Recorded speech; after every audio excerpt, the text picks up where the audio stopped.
began to speak, I now realize that it is true that God treats everyone on the same basis. In the 10th chapter of the book of Acts, verses 34 through 43, we have our text, which is printed in our bulletin as our responsive reading. God's mighty act of correcting Peter. Peter was yet in Joppa, where he was dwelling in the home of Simon the tanner. And he had this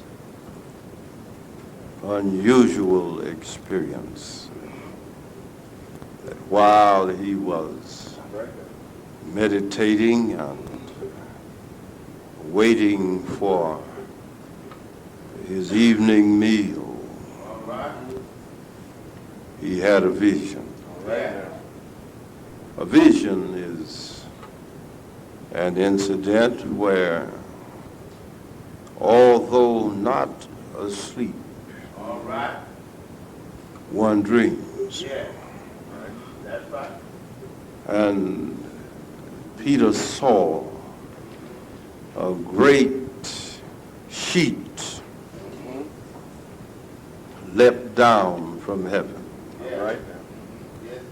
And on this sheet was every conceivable kind of animal.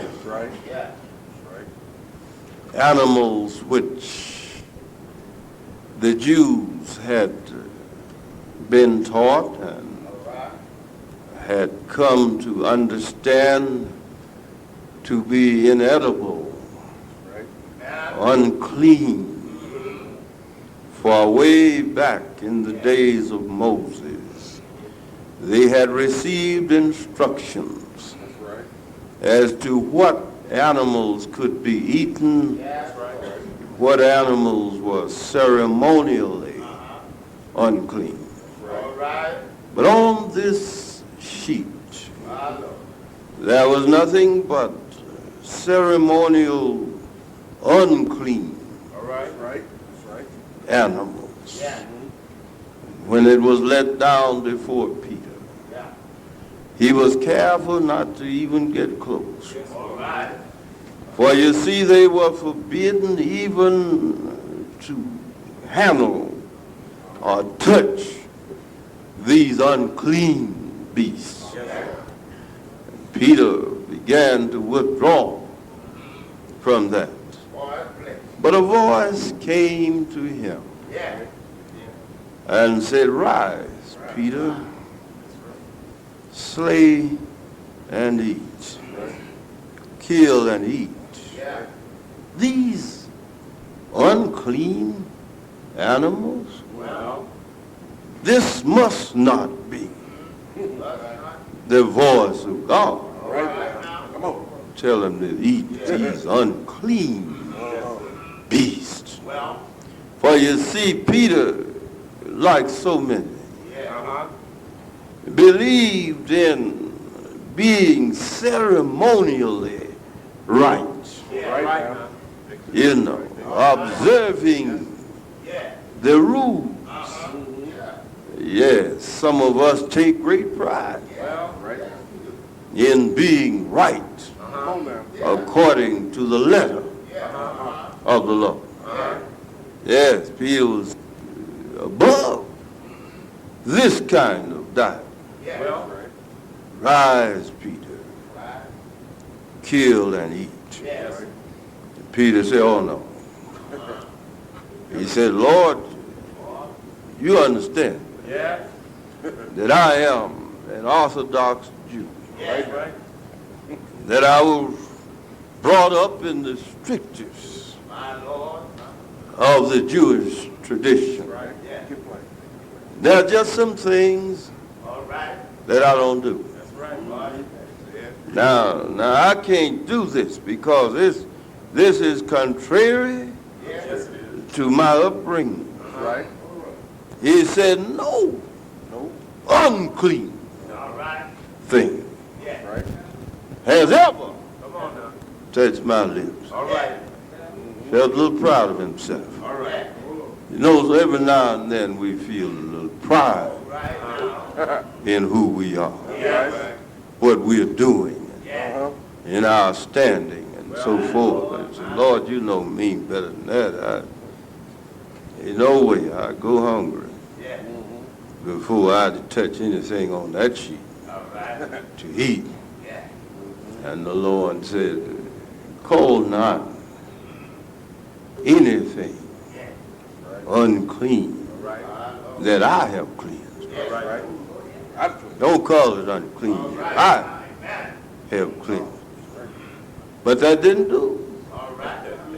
The vision disappeared, and then the second time it came again with the same result. Peter said, no, and it went away. But the third time, the vision came. The Lord said the same thing, and Peter said the same thing. But this time, the Lord said, let me help you to understand something. You see, the Lord, God, is the maker of everything. He created the heavens and the earth. He made everything in this world. Do you know what it says in the first chapter of Genesis, verse 31? It says that the Lord looked at everything that he had made. And it was good. That's what it said. Everything that he made was good. That's how sometimes we get confused. We think God has made some unclean thing. All right. God has made some things that are intrinsically evil. Everything God made is good. Everything. There's nothing out there in God's creation that's not good for the purpose for which God made it. Things become bad, it isn't because they are bad intrinsically. It is because we have made the wrong use of it. Everything God made is good. Yes. God made corn. Somebody in Kentucky made bourbon. You all have to understand that whatever God made is good. Ain't nothing wrong with corn. I've been eating cornbread all my life. There's nothing wrong with corn. Nothing wrong with rye if it's bread. God made the rye, the corn, the barley, the wheat. God made all of these things, and they are good. But you see, we can take that which is good and use it for purposes that are not good. But it isn't because they are bad within themselves. It is because we have a bad use for every good thing. I don't care how good and beneficent and beneficial a thing is, somebody will find another use for it. All right. No, that's right. Gonna be somebody. Find another use for it. I was talking to the people, I guess, down in Louisiana the other day, and I said, you know, when the Lord rained that manna down from heaven, they began to go out there and gather that manna. The Lord said, now I'll tell you what you do. Don't get but one day's supply of it, because it's not going to keep overnight, and you're going to have to go out each day and gather the manna. And I just believe that the reason the Lord said that, somebody, as soon as he saw it, found a commercial use for it. Thought he was going to get it all, put it in the storehouse. Everybody would have to come to him. And he was going to set his price and everything and have a monopoly. Somebody was already figuring on how to use it. The Lord said, no, you're just going to eat it today. You have to get some more tomorrow because you ain't going to know, you don't have your way is not my way. But anyhow, old Peter was looking at all of these things and saying that they were unclean. The Lord said, no, nothing that I have cleansed is unclean. And when Peter was doing that, while he was yet on the housetop, two men came to the gate, calling for him. He came down and they said, we're from Caesarea. And a man named Cornelius, who is a Roman official, has heard from God. He wants you to come up to see him. Well, Peter said, now, you know, this man's a Gentile. And Gentiles are, of course, inferior and unclean and not worthy of my being with him. You see, some of us have this feeling that because we are the people of God, we are the only people of God. Y'all may not know what I mean. Some of us think that we're the only people that God has. Out of a world of maybe 4 billion folk, there ain't nobody right but us. This 35 of us are the only ones that God has blessed. The only one that he has given any insight. The only one that out of all of this world, all these folk going to hell but us. This little group. That's how we feel, you know. Exclusivistic. Peter thought wasn't anybody worthy to stand before God but a Jew. He said, but after that vision, he said, I think I better go. He got there and Cornelius was there and Peter came and came in the door with excuses saying, you know, now I want you to understand something. I'm coming in here, but my tradition and upbringing, my religion forbids me to even go into their house of a Gentile. I don't have any business even coming in here. And I want you to know that I wouldn't be in here if it had not been for that vision that I had. I wouldn't even be here in your house. And then anyhow, that's why I'm here, but what did you want? Cornelius said, well, I didn't really want anything from you. But you see, I've been dealing, the Lord God has been dealing with me. Now, I didn't even know you. Hadn't even heard about you. Didn't know anything about you. But you see, the God that I've been dealing with. And I don't know why I was dealing with him, but it was just something within me that caused me to try to communicate with God. So since I couldn't reach God, he reached me. He said to me that you're doing all right, that I've heard your prayers. Then again, I've seen the good works that you have been trying to do. But you see, prayers will not save you, and good works will not save you. See, these things are good, but they won't save you. So I tell you what I want you to do. Just send a couple of fellows down to Joppa. Go to the house of Simon the tanner on the seashore, the Mediterranean coast.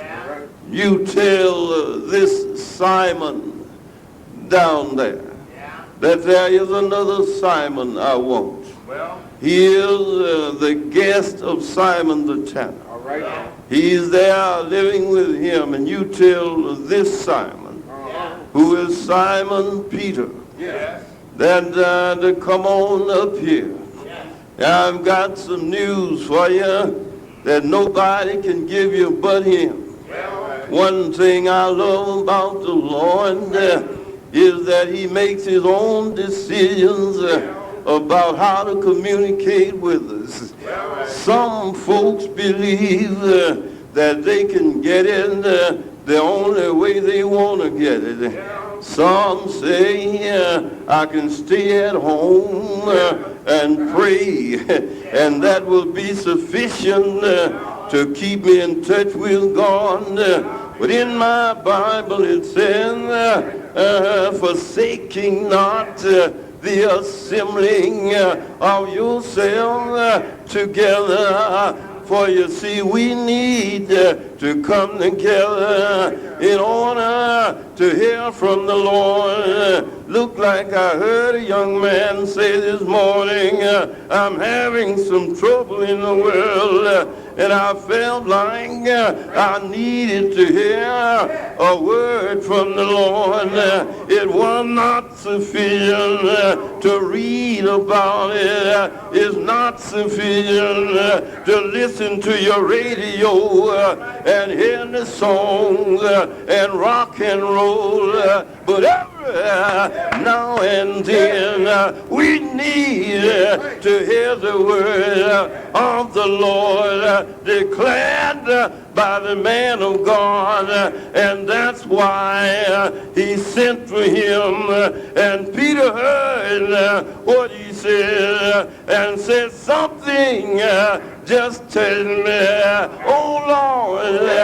King James said, I perceive that God is no respecter of persons. And here we hear him saying, I understand, I realize that God